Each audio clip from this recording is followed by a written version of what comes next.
muito legal, né? A great moment, né? Um grande momento aqui, que é o primeiro evento efetivamente conjunto, né? Entre o mestrado profissional em comportamento do consumidor da ESPM, que eu coordeno, né? Eu sou o Ricardo Zagallo Camargo, vocês devem ter visto no letreiro que passou rapidamente aí embaixo, e o curso de Ciências Sociais e do Consumo, também da ESPM, coordenado pelo professor Tiago, que está aqui do meu lado. Câmera? Não apareceu? Não apareceu, mas ele vai aparecer. Ele é o Tiago. E a gente está aqui com a tarefa de ocupar o espaço rapidamente para apresentar as duas pessoas mais importantes do evento. Então, eu vou passar, né, agora a palavra para o Tiago. Primeiro, reforçar que eu estou muito feliz, né, com essa aproximação, e tomara que essa aula magna aqui nossa conjunta seja o primeiro de muitos eventos conjuntos. Então, passo a bola para o nosso querido Tiago. Bom, boa noite a todos. Quero agradecer ao professor Zagallo, primeiro, por ter promovido esse encontro junto comigo, com a professora Cristina Helena, que vai ser uma das nossas estrelas aqui, que vai junto com o professor Rochon, né? Dizer que sim, também estou entusiasmado para que esse seja um dos nossos encontros, que nós tenhamos muitos outros, tá? Quero agradecer ao pessoal que está assistindo via YouTube, em casa ou no trabalho, onde estiverem, e ao pessoal que está presente aqui. Ainda estamos esperando mais algumas pessoas chegarem. Lembrando que a primeira língua do professor Rochon é inglês, que ele vai utilizar aqui é o inglês. Então, o YouTube vai ser para poder, quem não conseguir acompanhar, poder ter a tradução, né? Eu acredito que todo mundo sabe fazer isso. Eu vou aproveitar para apresentar a professora Cristina Helena. A professora Cristina Helena Mello, ela é mestre e doutora em Economia pela GV, né? Ela é diretora aqui da SPM da nossa área de sucesso, dos discentes e dos docentes. Ela também é professora visitante na Sorbonne, no Paris 1, ex-pró-reitora de pesquisa e pós-graduação estrito sensu, e vice-reitora administrativa da PUC de São Paulo, vice-coordenadora do Mpcc, né, do nosso mestrado profissional, e a professora atual e organizadora, mediadora dessa nossa aula magna, tá? Então, agradeço muito mais uma vez a todo mundo. Aproveitem esse momento, que o nosso tempo é curto. E, reforçando o que o professor Zagallo disse, estamos no estúdio 4, quem quiser subir, agora é o momento que a gente vai começar, tá bem? Vou passar a palavra de novo para o professor Zagallo apresentar o professor Rochon. Beleza, obrigado, Tiago. Bom, o professor Luiz Felipe Rochon é professor de Economia, né, na Universidade Laurentian, no Canadá, editor-em-chefe do Review of Political Economy, um periódico bastante importante na área de economia, diretor do Monetary Policy Institute, né, Instituto de Políticas Monetárias, fundador e editor emérito do Review of Keynesian Economics, né, quem conhece um pouco o Maynard Keynes sabe que é aquele cara que é a favor de uma certa regulação do Estado, né? Então, de uns tempos para cá, esse tipo de pessoa ficou conhecido como pessoas de um pensamento de esquerda, o que muito me alegra, né? Então, eu não sei se o professor concorda que ele é um economista de esquerda, mas eu acho que ele é. Aí a Cristina pode perguntar isso para ele. Professor, you are a left economist? Okay, yes. He agree. I'm right. Okay, very good. I like this. And bom, um longo currículo, né? Uma pessoa muito envolvida com as políticas econômicas, com pensar além, né, dos déficits, dos superávites, né, pensar o que isso vai implicar para o salário das pessoas, o que isso vai implicar para a vida das pessoas. Então, se vocês forem ler os textos do professor Rochon, ele vai estar sempre fazendo essa ponte, né, entre o pensamento econômico e a questão financeira e melhorar a vida das pessoas, né, que é o que eu acho que todo bom economista deveria fazer. Cristina Helena, não por acaso, convidou o professor, ela pensa do mesmo jeito, né? Uma pessoa muito engajada para uma sociedade melhor, enfim, vocês estudantes acho que também devem ter um pouco essa vontade, né? Então, vou chamar aqui, né, a dupla, e vocês vão aplaudir efusivamente, Cristina Helena Pinto de Mello e Luiz Felipe Rochon, please.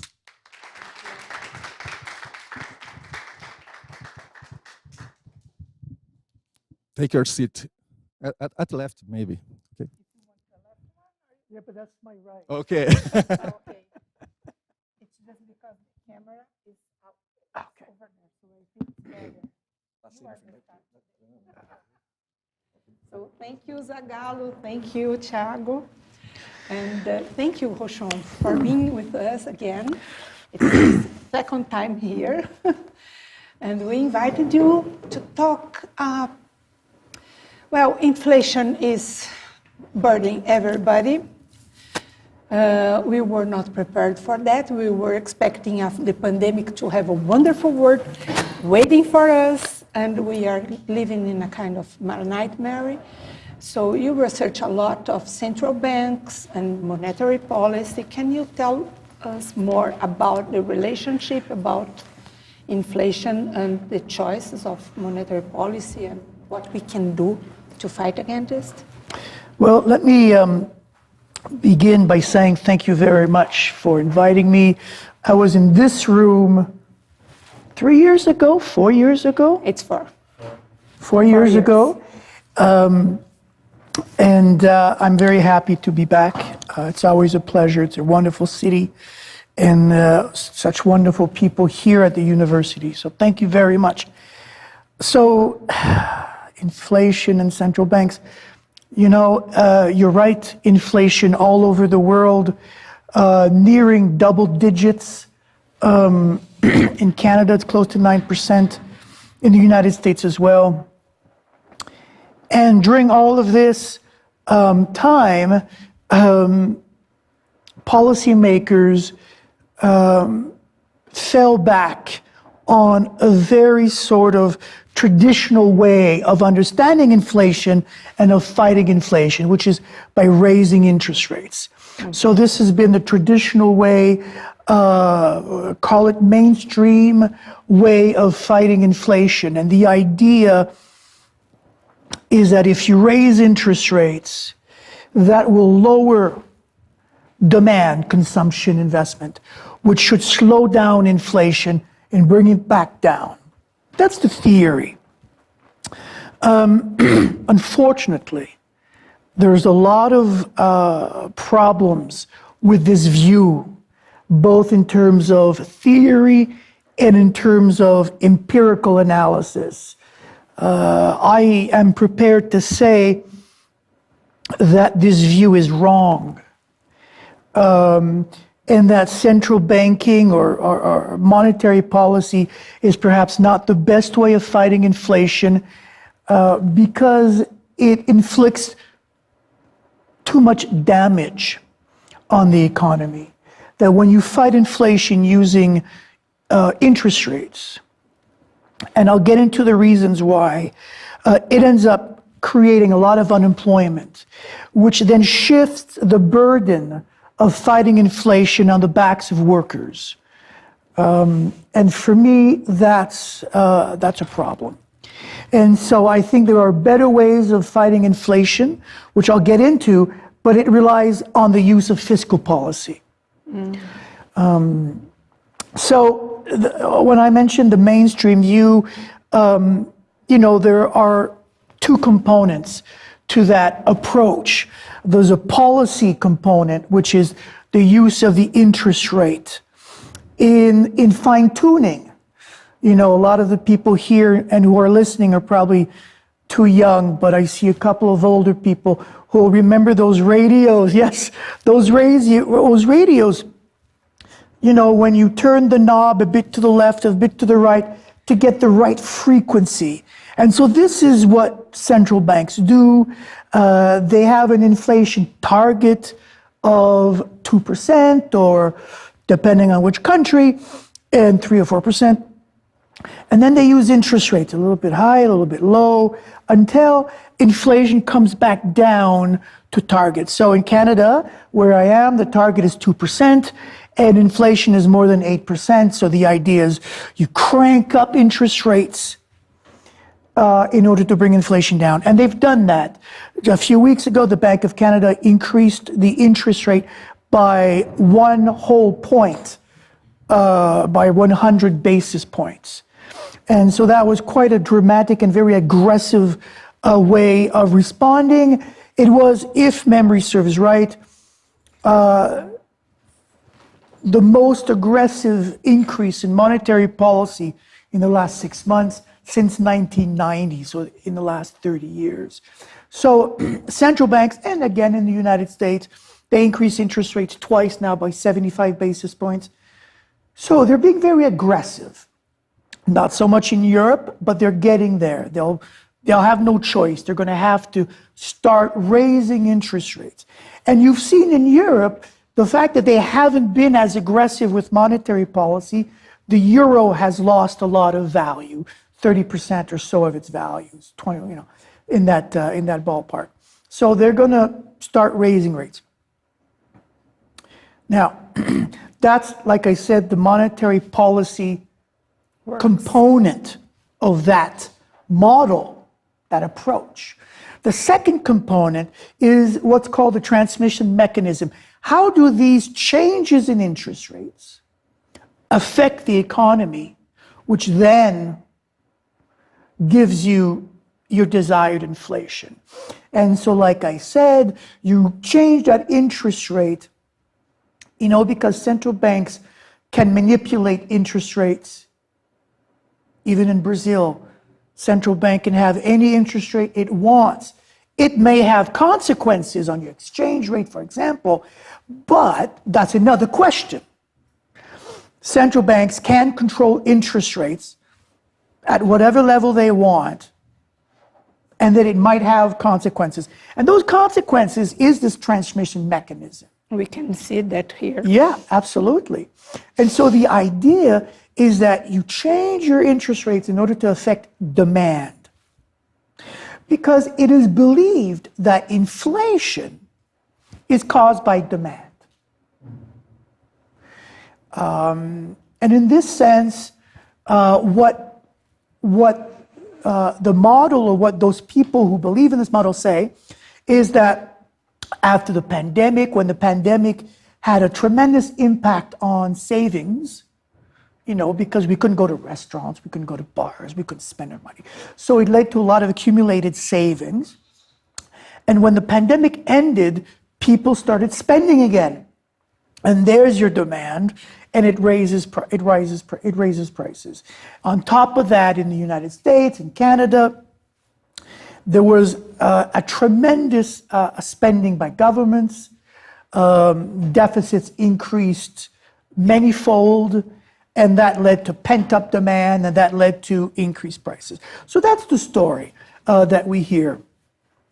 And so that model of interest rates, or that model of using interest rates to bring inflation down, to fight inflation, only works if inflation is caused by demand. So what we need to understand as economists and as political economists and social scientists is, what is the current cause of inflation? Now, I'm going to go on the record to say that most of the time, inflation is not caused by demand. Certainly not in the last 40 years.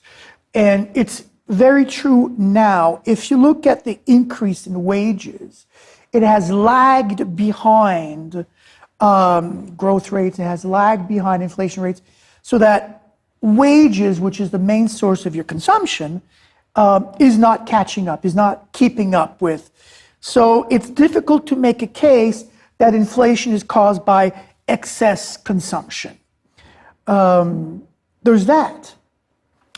And then on top of that, empirical evidence seems to suggest that inflation is caused essentially by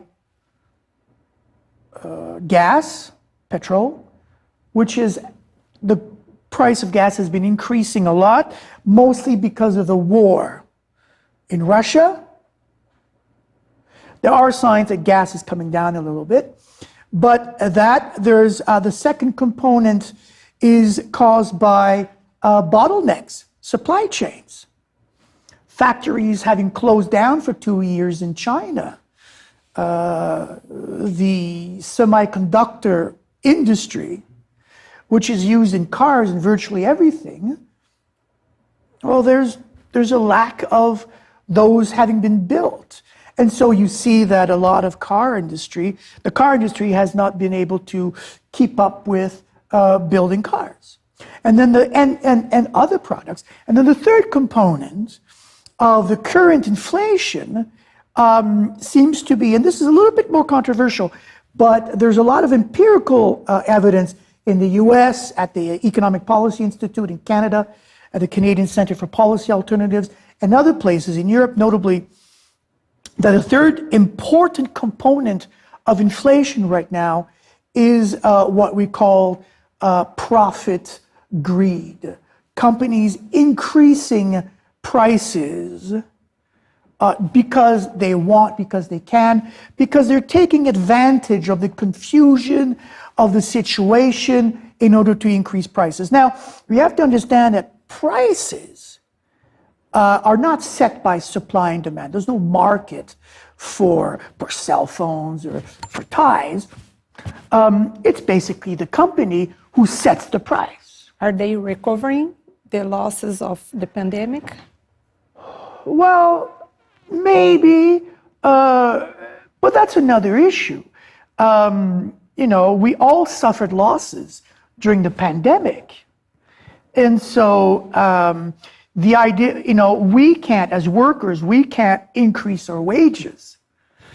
We can't, but companies are just increasing prices in order, and there are some examples of some companies. Now, the New York Times published about a month and a half ago, published a number of names of companies in the United States that increased their prices with no underlying reasons, simply to take advantage of the situation. So we have had a lot of that, and so greed inflation or bottlenecks or supply chains inflation, the war, the gas, the oil, seems to be the three major contributing factors to current inflation. And like I said, there's some empirical evidence that this is the case. So if this is the case, then you have to wonder, why using interest rates? Why use interest rates? Increasing your interest rates won't solve the war in Russia. Increasing interest rates won't reopen factories in China or lead to increased production of semiconductor chips. Raising interest rates won't reduce corporate profits or won't lead to companies reducing their prices. In fact, there's evidence that increasing interest rates leads to inflation. Companies now facing higher costs of borrowing and will pass those costs on to consumers. We see rents increasing in a lot of big cities. In Toronto, renting an apartment is going up by 15% this year. And this is because the owners of these apartments and buildings, when they renew their mortgages, they face higher mortgage rates, so they pass on those costs to consumers. So I'm saying that, there's a lot of theoretical and empirical evidence that suggests that using interest rates to fight inflation is probably not the best way, and in fact may at least prevent inflation from coming down. Can I be the devil part? Yes, here? of course. People are connecting the inflation with the quantitative easing policies by the central bank. So they floated the economy with money, so now they need to recover high in the interest rate. How can we answer to this argument? Yeah. Well, quantitative easing was simply the transformation of one asset into another. So the central bank first buying from various banks and then from individuals a specific amount of assets, and in return they received cash. But evidence seems to suggest that that cash went back into the financial markets. Okay. So it led certainly to financial inflation. We saw the stock market over the last 2 years go to incredible heights.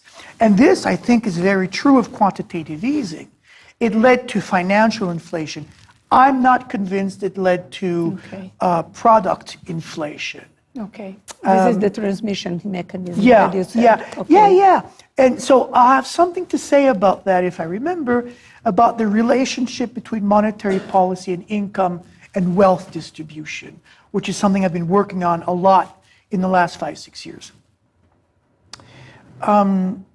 So I think that there's some evidence that using interest rates may not be the best solution.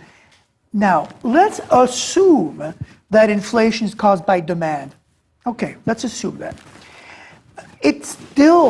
There's still a question on whether interest rates is still the best way of addressing demand inflation.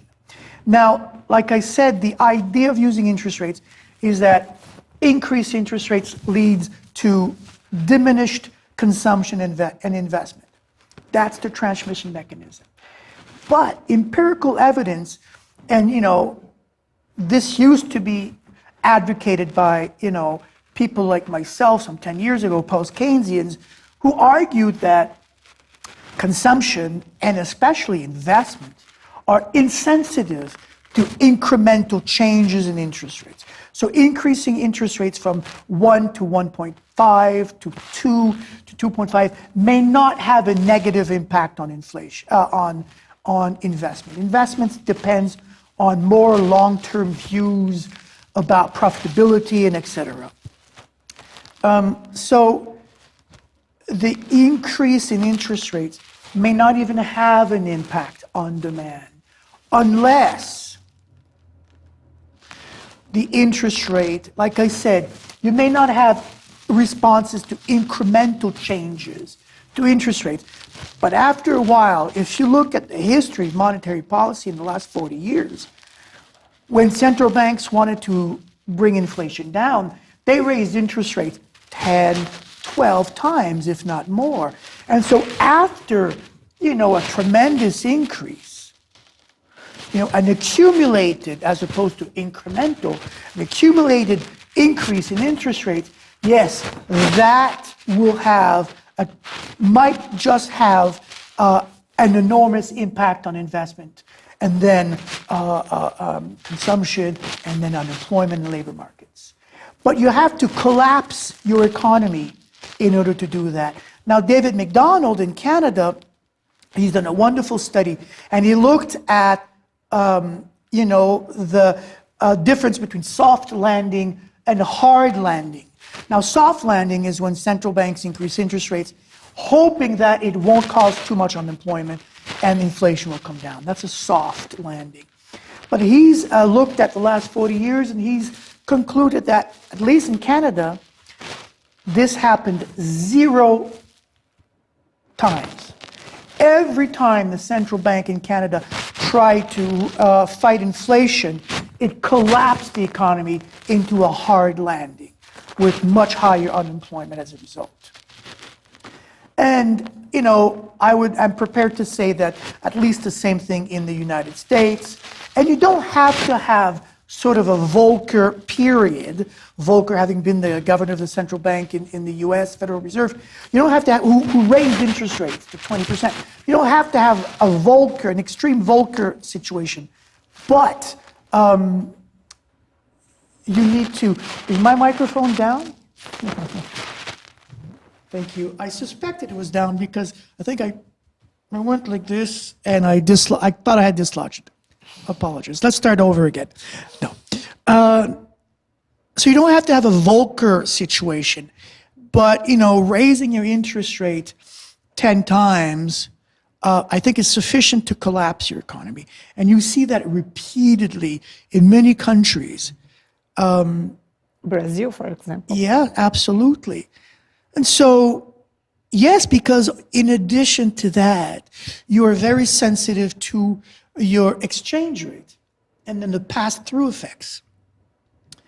So it just complicates the story even more, but the story is still the same because, as inflation rises in places like Brazil, if you don't raise your interest rate, your exchange rate collapses, and then you have your pass-through effect, and your inflation goes back up. Yes, So I was about to ask you that. So you need to increase your interest rate even more in order to protect your currency. And that has even more devastating effects on unemployment. So, I published a paper in a book in Spanish. Of course, I don't write Spanish, but they translated it, thank you. And it was called The Inherent Biases of Monetary Policy. And what I argued there is that when monetary policy is used, or when inflation is weaponized, you can see what I call the class bias of monetary policy. The fight against inflation is done on the backs of workers. So you asked at the beginning if I was left. There you go. And it's done on the backs of workers. It's done on the backs of creating unemployment because you believe that inflation is caused by unemployment being too low and hence aggregate demand being too high. So there's an admission in this model that the way to fight inflation is to get more people unemployed. And you see these admissions even coming out of Jerome Powell, right? So they're keenly aware that this is really what happens. So there's a class bias on two fronts. One, you create unemployment. And second, as you raise interest rates, you're increasing the rate of return on bonds.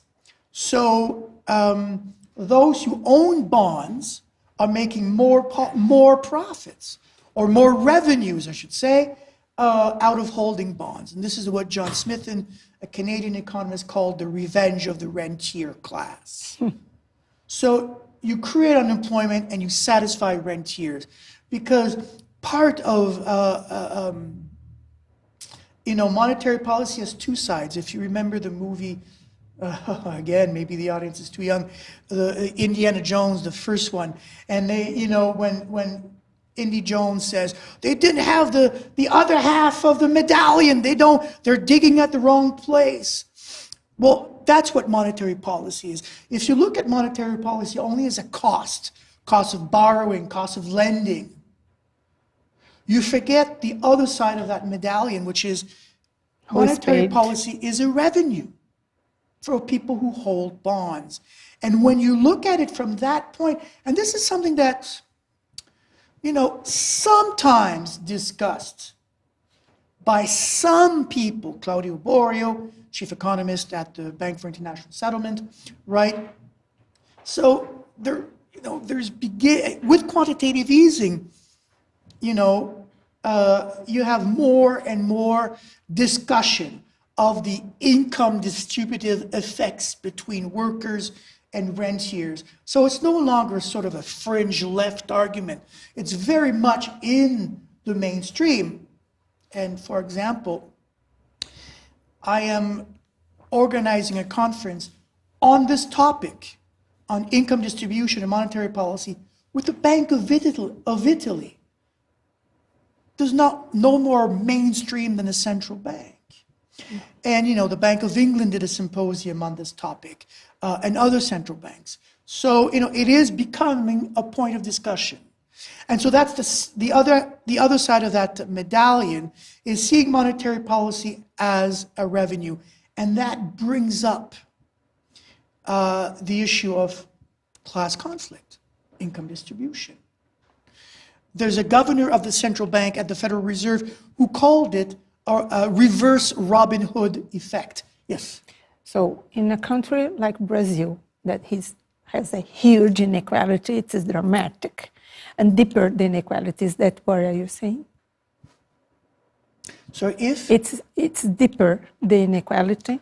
Yes. So it's dramatic because we have a huge inequality, but it is deeper, so it's the wrong choice. Anyway. Yeah. Doesn't fight inflation and deeper inequality. Yeah. Okay. Yes. So there's a class biasness in the use of monetary policy. And then there's also a gender dimension. Because if you look at the impact of monetary policy on labor markets, it falls disproportionately on women. And if you look at who benefits, the wealth benefits from increased interest rates, it is mostly white men. So there's a gender dimension. So I've argued that there's a gender bias in the use of monetary policy. And I'm with the Monetary Policy Institute, we're coming out with a book on monetary policy and gender. And there's not a lot of research on this topic, very few. It was difficult to put a book together, but we succeeded with 10 chapters. And some people are looking at the effects. There's some wonderful people in Rio who is looking at monetary policy, exchange rates, and gender. And so it's not a topic of great debate, but I think the book is going to have an impact and will anchor and legitimize that area of research. That's what I'm hoping. So I think there's a gender dimension. And the third bias is an ecological bias, where when low interest rates may lead to, carbon-intensive industries over-investing. And so I think that, and Mark Carney, who was the former governor of the Bank of Canada and the Bank of England, is now the UN appointee to look at the impact of monetary policy on the environment. So these are three areas that are becoming very much ingrained in some aspects of the mainstream that we need to develop. And it leads to a very different view on monetary policy, a very different approach to monetary policy. But this said, central banks are still, very much entrenched in this original model that I discussed. And if you read some of the literature coming out of some central banks, you'll see that, they're aware, of the limited aspects. Jerome Powell said, a lot of inflation is not caused by demand, but, And I think that it's this argument, it's this TINA argument. There is no alternative. They believe that, only monetary policy, it's the only credible model out there. But, I'm going to end by saying that, first of all, I'm writing a book on everything I've been talking about, and we're deconstruct in a lot of details all the elements of that model, a lot more details that I discussed today. And the second part of the book is rebuilding sort of an approach to monetary policy, but also to inflation, where I think in fiscal policy can have just as much impact or better on inflation than monetary policy without the social costs. And I think that if we turn to fiscal policy, I think that we can shift the burden of fighting inflation away from workers. There's an economist, a young woman economist in the United States, Weber. She came out with this public policy paper where she argues essentially this. And there are ways of,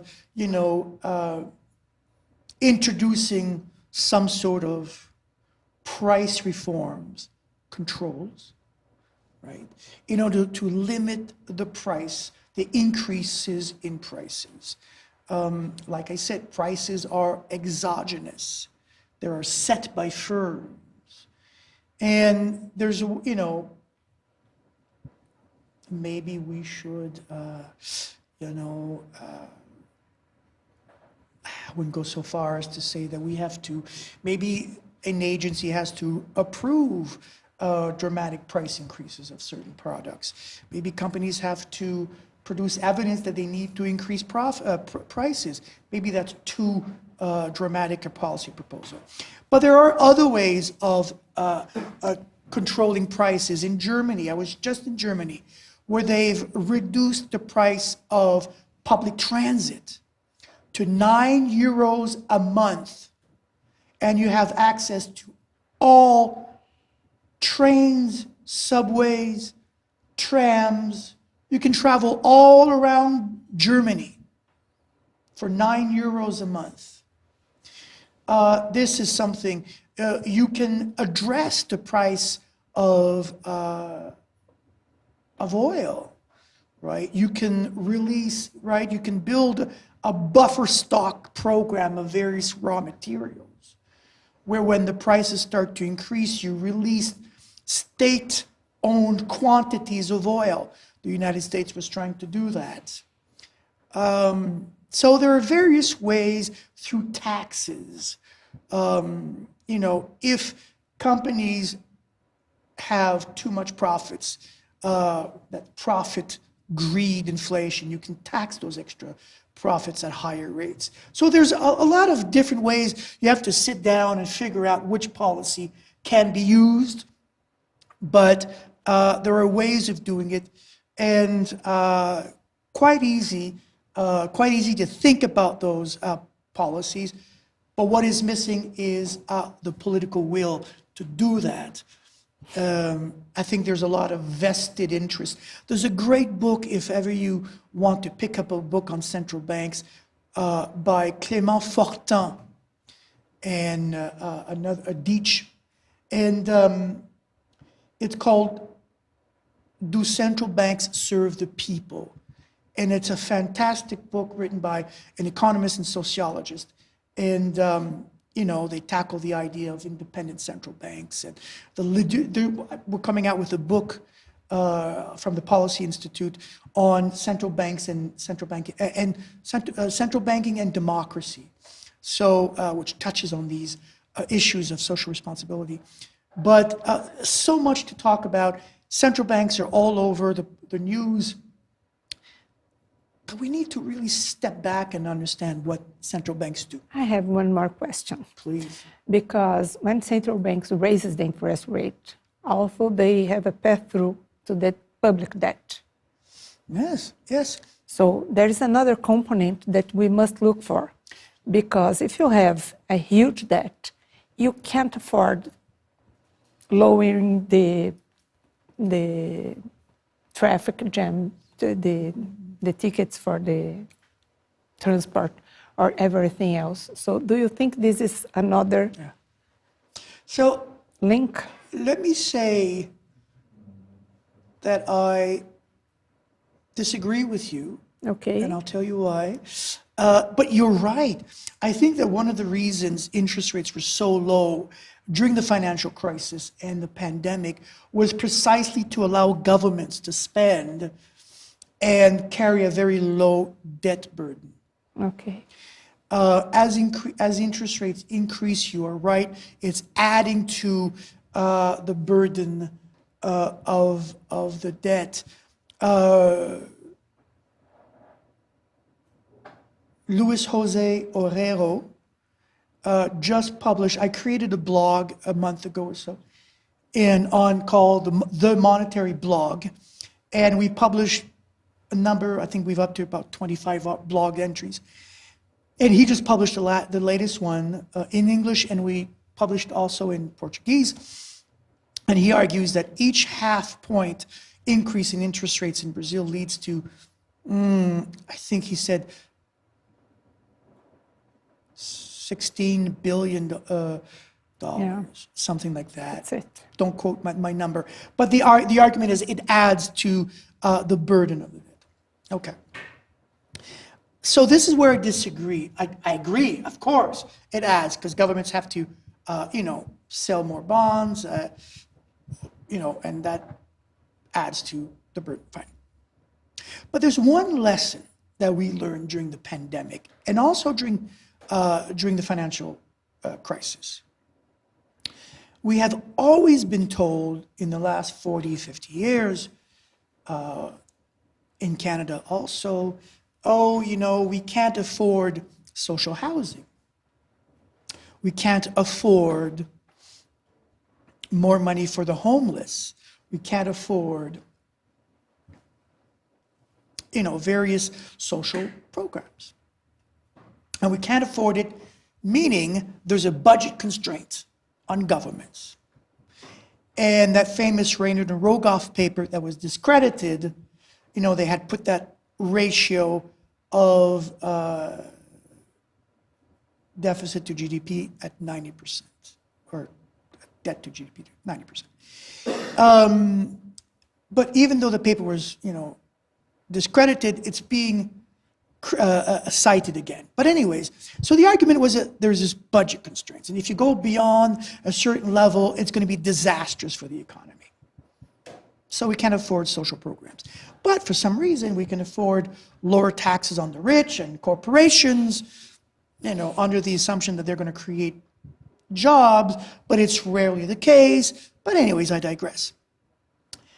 But what we found during the pandemic, especially during the pandemic, is that there are no budget constraints. The government increased in Canada deficits tenfold. Overnight, the Canadian government nationalized the workforce, paid for incomes of most Canadians, gave money away to corporations, to the airlines, and deficits ballooned in the United States as well. So what happened to the argument that we can't afford it? No, we can afford it. We can spend that money. There may or may not be consequences to that. But the argument is not that we can't afford it. Usually is we just don't want to afford. We just don't want to spend on social housing and homeless and free medicine, etc. Okay? So, but it does lead to increased burden. I agree, especially when we start raising interest rates. But I did say that that's the wrong policy. That you can, now interest rates are probably too low on a historical level, I granted, but they should maybe go up to more normalized levels. What that level is, I don't know. But there's no reason to use monetary policy to fight inflation. You can keep interest rates relatively low without having a burden on public policy, finances, and then use fiscal policy. For example, if you want to lower inflation in the future, now's the time to massively invest in green energy. I don't know why we're supporting a slowly dying oil industry. We should be going green. So the solution for to control, because we know that inflation, a large component of inflation can be dictated by oil, right? The oil crisis in 73 and 79, for example, and today. Well, get rid of oil, reduce our dependency on oil. So massively increase spending. So you have to increase government spending in order to lower inflation in the future. We have to go green, and that's going to have a much higher impact on future inflation. The United States just created a massive public bank on the environment. And this is one aspect that's going to be studied a lot. The effect on, the relationship between environment and inflation. There's a book coming out that I'm editing we're coming out with about 12 books on monetary policy, on different aspects, on gender, on income distribution, on the environment, on social democracy, et cetera, et cetera, et cetera, et cetera. Financial stability, et cetera. So we have to start looking at that as a possible solution to inflation. Anyways, all of that to say, I prefer keeping interest rates fairly stable, fixed, at an acceptable level, and then fall back on fiscal policy as a way of controlling, limiting inflationary pressures. What about international coordination between central banks? Because when United States raises his interest rate, our exchange rates goes up, so we almost have no choice. So but you know, I'm not a specialist on the Brazilian case, but I would argue that, like I said, you can have any interest rates you want. You don't have to follow the United States. In Canada, we don't always do that. But there may be consequences on the exchange rate. When the dollar in Canada went down to 65 cents to the dollar, it's now at about 85 cents, so it appreciated a lot. But the central bank was not that preoccupied about a low exchange rate. So in the case of Brazil, you know, I would say that there are fiscal ways of addressing exchange rate problems, you know, and that does not force you to rely on increasing interest rates whenever. Like the single tool to solve everything. Yeah. You know, it's what some 15 years ago, I published a paper on what I called monetary policy dominance. And I think I was one of the first to come up with that expression. And, you know, it's this idea that we think that monetary policy must be used. And it's a knee-jerk reaction. There's inflation, there's a problem with exchange rates, let's raise interest rates. And I think that we need to move away from that gut reaction and to start thinking in terms of fiscal policy to address some of these problems. And like I said, you know, if there's anyone here who wants to do a research on that, I think that's a very promising venue for students to look at, fiscal ways of addressing inflation and exchange rates. And there's some literature on it. And if you give me 10 minutes, I'll probably come up with some good papers in Brazil by Brazilian economists. You have some great economists here in Brazil who have worked on these questions.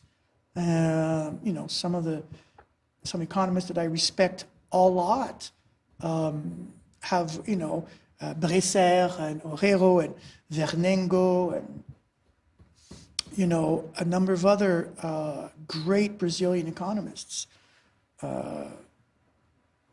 have looked at these questions.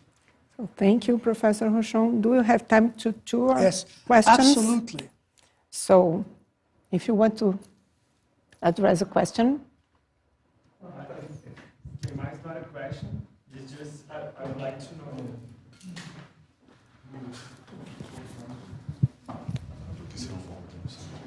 Does this microphone work now? Hello.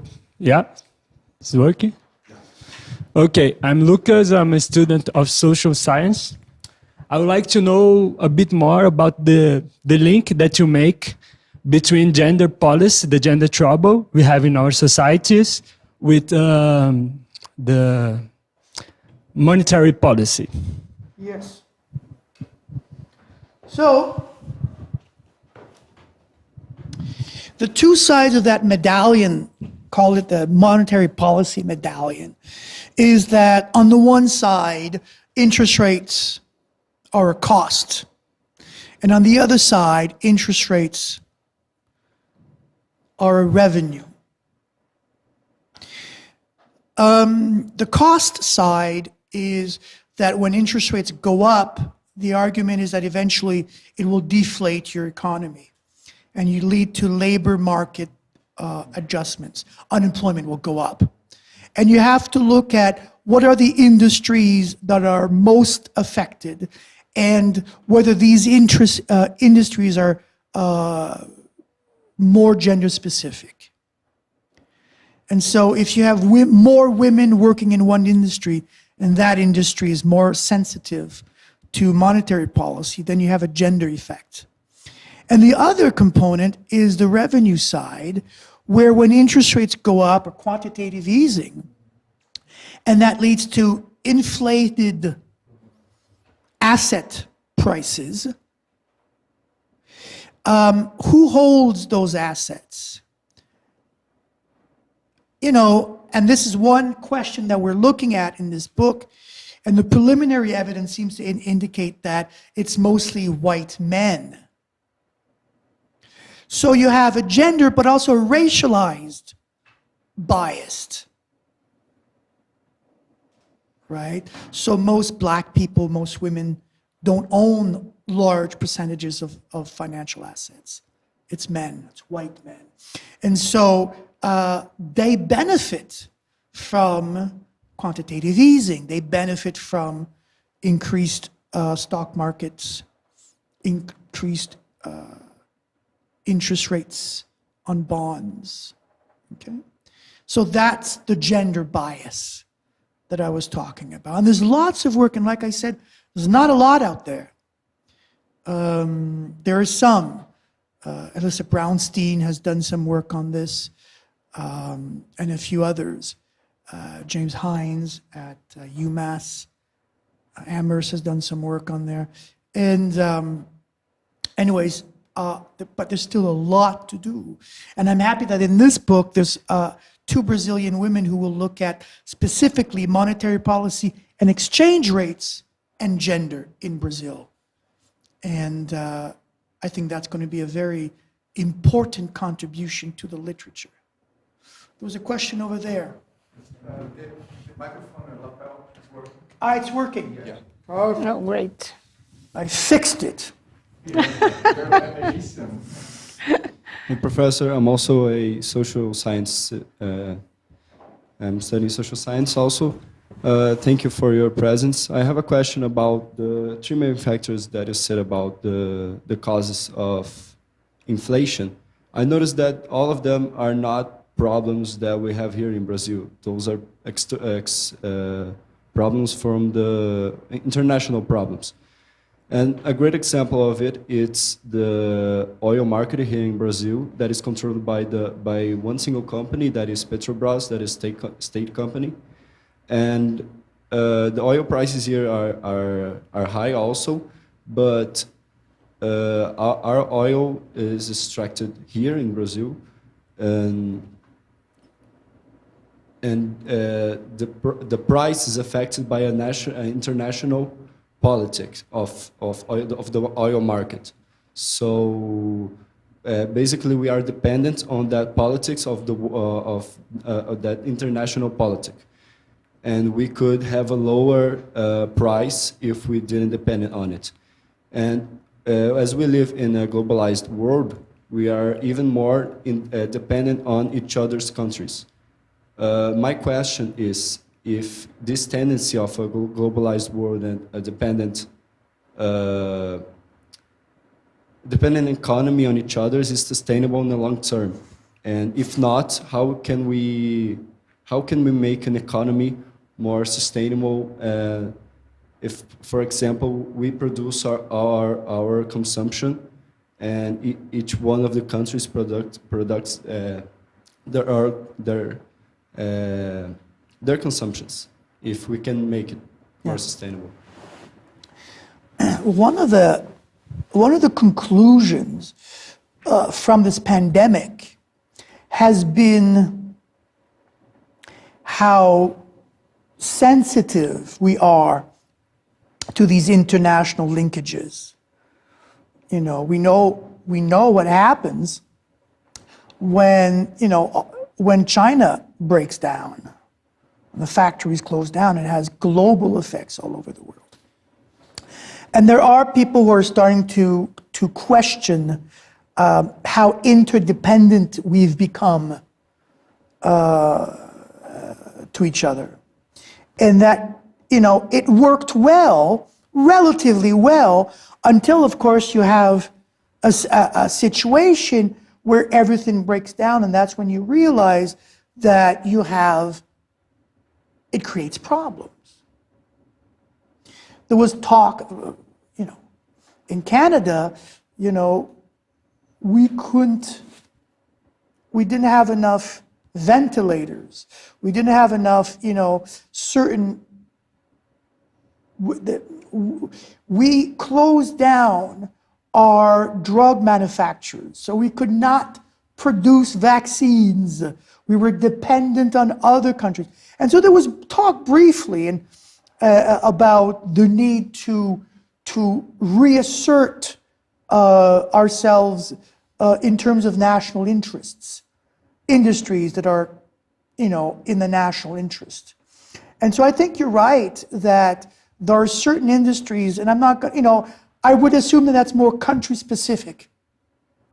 But I would certainly welcome less international dependencies, especially since, the argument for globalization was that it was supposed to raise all ships, all boats. Everyone, every country was supposed to benefit from globalization. And we know that that was not the case, right? Joseph Stiglitz wrote a very wonderful book called Globalization and Its Discontent, where he argues precisely this.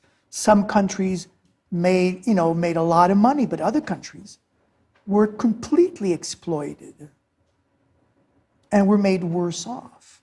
So I think that there are some people who are rethinking globalization, rethinking international linkages, and the need for more self-autonomy.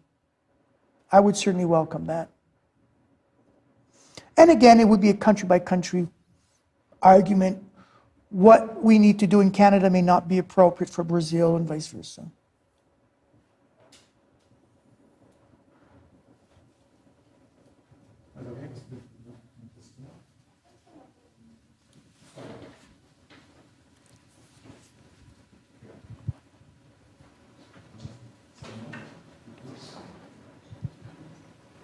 Hi, Women Professor. asking.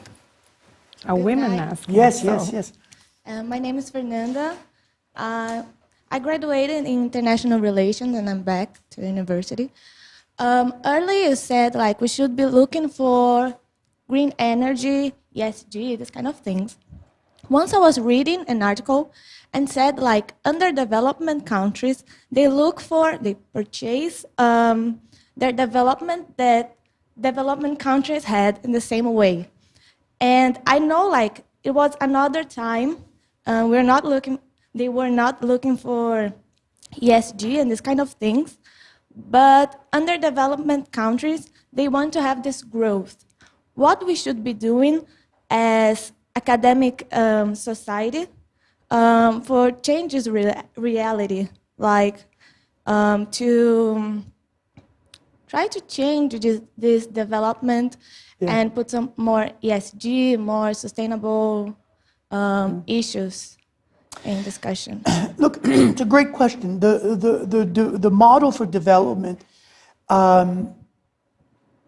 says that the economic development of emerging or developing economies is based on sort of mimicking what's done in developed economies. The catch-up effect, or call it what you want. Now, I never sort of accepted that view, and I think that now, today, developing economies have an incredible opportunity of forging a different way towards development, and that is through green energy. And there is a tremendous impact, tremendous opportunity of really doing development differently and be a leader in that area. Because what's going to happen if you do that, you're going to have developed economies trying to mimic you. Because I'm convinced that the path towards greater development is through green energy. And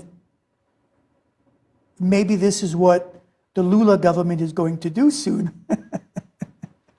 But, maybe, but definitely, you should encourage your government to follow that path of development, because it's not being developed all that much, right? There's this, if you look in the United States and you hear what's coming out of the, fake news industry, right? They all think it's fake news and everything. But, and it's difficult because you have so much vested interest against it. But I think it certainly is a different path to development. And I think it's a more promising path. Plus, you don't want to copy what's been done in the United States. God forbid, that's the last country you should turn to. Development over there, growth leads to massive inequality, massive problems. So and same thing for Canada and other countries. Probably not as much, hopefully not as much in Canada, but still the same problems. So the development model of developed economies should not be followed. That's, certainly a conclusion that anyone should be able to reach. I always tell my students, hey, economics is about figuring out how to pay for the society you want. If you want a society with a lot of inequality, a lot of poverty, a lot of homelessness, no health care, education that only the rich can afford, that's fine. Go live in the United States. But if you want a society where there's less inequality and people are more equal and women are treated better and racialized minorities are treated better and less discrimination and then national health care, and in Canada we're coming out with a national drug care. We have now in Canada national daycare. If you want a more egalitarian society, and these are the values that you find forms the basis of a great society, the just society, and that's great. Then let's figure out how to afford it. That's what economics is. That's what economics is. Economics should not be the end. It should be the beginning of a reflection on how to give ourselves a society we want. If you have too much discrimination, the rich are super rich. There was a time, if you look at the period between the 1930s, and let's stop thinking in terms of economic growth even. The objective of society should not be to generate 4 or 5% growth. The purpose of our economy should be to have less discrimination, better distribution of income. And if that leads to more growth, great. But growth should not be the leitmotif for policy. I want to live in a society that is more equitable, women are treated better, racialized minorities are treated better, indigenous people. Do you realize that in Canada, we built an arm for those space shuttles, we've contributed going to the moon, but we somehow can't have water on indigenous reserves. So, we have to figure out what we want in terms of society. And if it generates a little bit less growth, so be it. Because, a colleague of mine told me that the environment, it's over. Done. There's no turning back. That's it. We can't make it better. So, he's advocating spending more research on how do we build better homes? How do we deal with an ecology that's breaking down? So anyways, we have to figure out what kind of society we want. So, boy, that was like, but that's what I said, don't do the steps developed economies did, because it led us to a dead end. Do it differently. Dare to think differently. Yeah. Some questions or applause? Okay, one more. The last question. Okay. One more. Yes. And we will finish. Hi, I'm also a graduation student of social science, and you talked about right now how we should not follow the development Yes. countries like system of going green. So I would like to know if you have some ideas of how we should be going green. I'm not an environmentalist, and I'm not going to say that I know a lot about it, but certainly in terms of energy, in terms of transportation, in terms, more emphasis on education, policies that reduce overconsumption, policies that controlled how products are being produced, how they're being discarded, how they're being, if you sit down 2 minutes with an environmentalist, they'll come up with a lot more ideas. But off the top of my head, transportation, energy, consumption, these are big issues. In Canada, baby steps, got rid of bags at grocery store, plastic bags. These are baby steps. But there's a lot more that we can do, a lot more. We got rid of plastic bags, but we still allow the sale of water in plastic bottles. So, we need a more radical approach to the environment. Because it's your future, it's not mine. I'm going to be dead in You are. 10, 15 years, My niece has announced that she is not having babies. She's 25 because she doesn't want to raise babies in this climate. So, this is your future, not mine. And you're the ones who have to get involved and change things. And you're only limited by your imagination. So you don't think there's any country that has a good administration of... So I was asked this question recently, funny enough, and my answer was that I don't think there's any one country that is a big model, but I think there are different countries that have different policies. I was in Denmark recently, where the bike culture is enormous. I mentioned the German policy, of €9 a month for transportation. It led to, there was definitely a growth aspect because people were traveling to different cities, renting hotels, etc. But it led to a lot of people now using public transportation and less their cars. I think there are some policies around the world of how different countries do different things, but that's, again, would be a very good topic of study. Thank you. You need a green manifesto. That's what you need. So,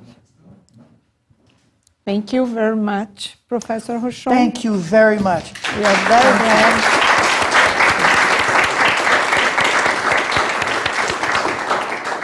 And thank you for being here and participating in this.